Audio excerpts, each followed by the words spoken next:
Coming to the stage, please put your hands together for Adrienne and Charleston.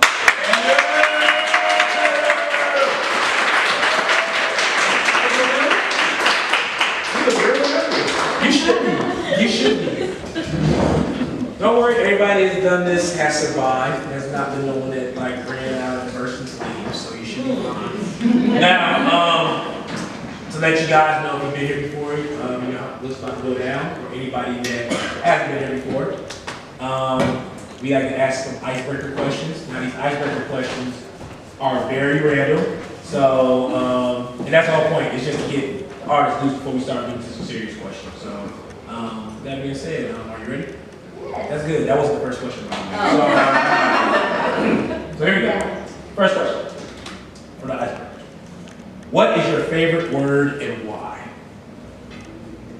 Orange. Just because I can say orange many different ways. You say orange,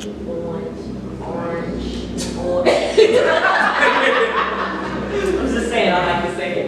Okay. Yeah. Okay. That's a good one. Okay. What is your least favorite word and why?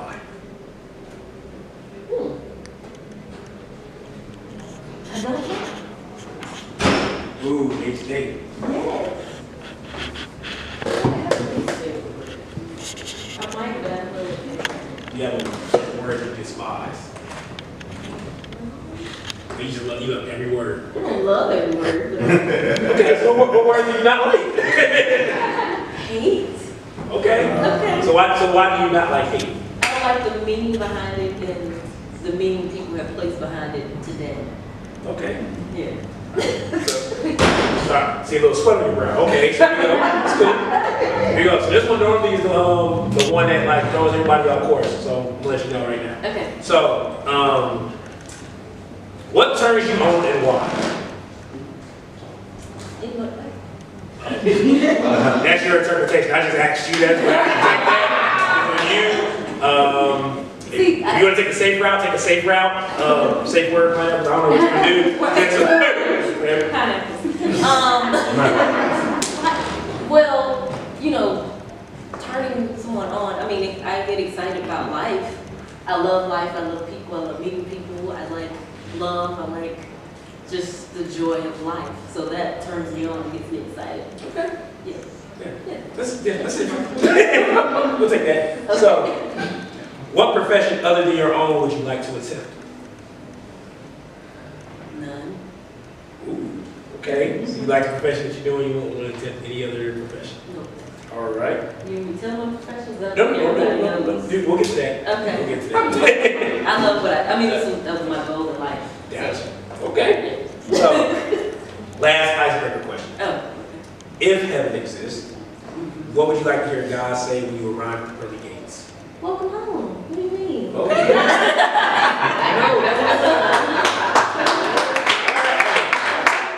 don't know if you're religion, that's why I said it was, so you know somebody might get up there. We don't judge, we just ask. So, all right, so, Adrienne Charleston. Now we'll get to the meat and potatoes of all this. So, tell us where you're from.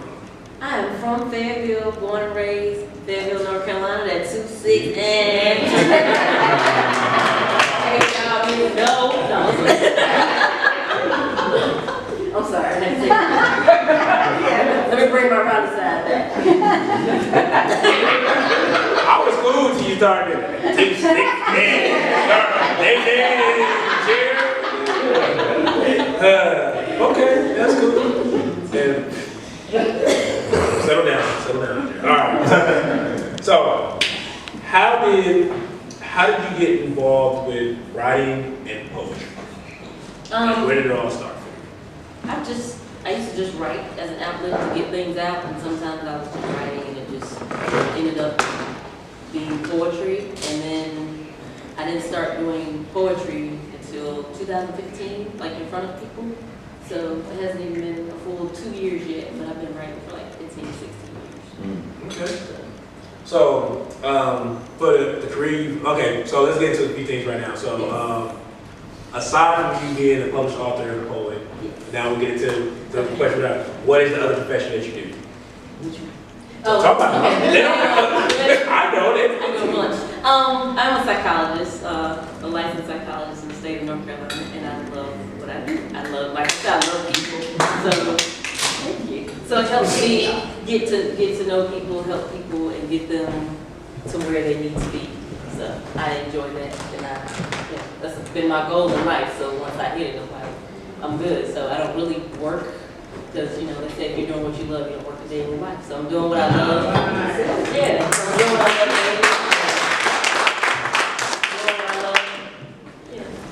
In my spare time too. So, whether it be in, well, both of them professional careers, whether it be in poetry, whether it be in being a life coach, licensed psychologist, all those good things. What has been your greatest achievement thus far with your work on either side? I think both sides just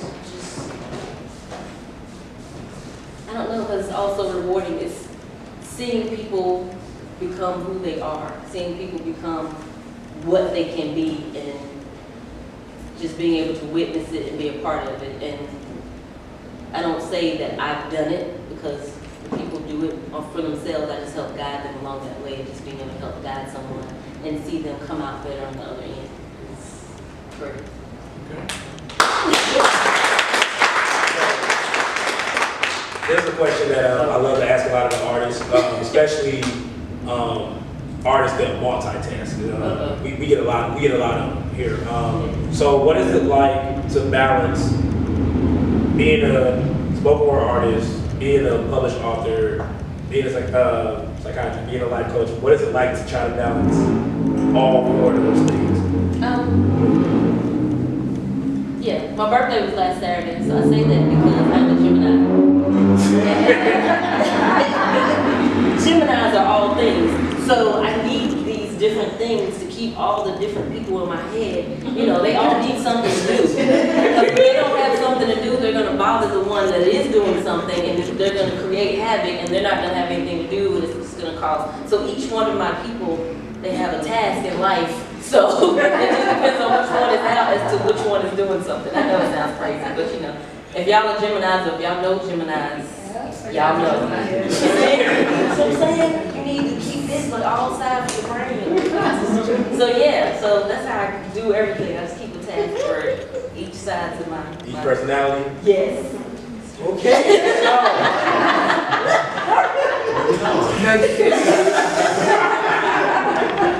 All right. So when you actually start doing poetry, did you ever see yourself get to the point of you publishing a book, you hosting events? Because you did mention the fact that you host events as well. But, did you ever see the fact, like this vision, that you're going to host events, publish a book, anything like that, or is it just something that God you just stumbled into, you signed the road? I had some poems written, and I let somebody read them, and they said I should publish them. So I did have the book part, like, in my mind, but this stuff, no, I did not. People are like, oh, when you gonna start performing? I was like, oh, I need to perform like this. They're like, how are people gonna see your work? I don't know. So yeah, so the book, yes, the performing and hosting and featuring and stuff, no, I kind of just fell into that, and it keeps coming, so that's a good thing. Yeah. So, last question before we open up to the audience to ask you questions as well. Because I'm the easy part. They start asking you questions, this all bets are off. So, hey, you never know. Never know. I always count on one person, believe it or not. So, what is the one thing people can expect once they meet Adrienne Charleston? A hug and a smile. Did she say? I can't help it. I'm always smiling. I smile when I'm nervous, happy, sad, mad. I smile all the time, so they can always get a smile. And then when I greet people, they can always get a hug. So a hug and a smile is what you can expect. So, at this time, this is when we got a couple of minutes to open up the floor for any one of you lucky people to ask a question. Please feel free to raise your hand. The question can be anything dealing with a career, dealing with anything. Feel free to ask. Don't be afraid. If not, they're gonna go ahead and roll to her feature. Wow, I say you first person I can go ahead. Is there anything that you force yourself to do as far as working? Is there, I can hardly hear, I heard that motorcycle. Is there anything that you force yourself to do, like you don't want to do it, but you do it anyway? No, not much. I feel that things don't come out properly if you force things in life. So sometimes I believe in letting things happen organically. So whenever something pops in my head, a poem, or when I'm treating someone, whatever is going on in that moment is where I'm at, and that's what happens. And I try not to force myself or force them or force anybody, because things come and happen like they're supposed to. So, yeah.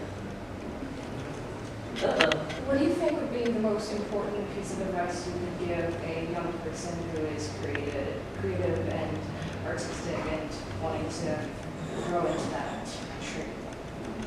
Do all of that. I'm serious, like that's the best advice I can give you, because as you get older, people are going to tell you, oh, you need to stop that, you need to go in this career, you need to find this job, you need to do this next thing. But if you don't do it when you're young, when you get older, you're going to have less and less time. When the family comes, the kids come, you have to take care of family. When all that happens, you're not going to be able to do it. So I say do it all while you can. And stay single, as in not married, as long as you can. I'm being dead serious.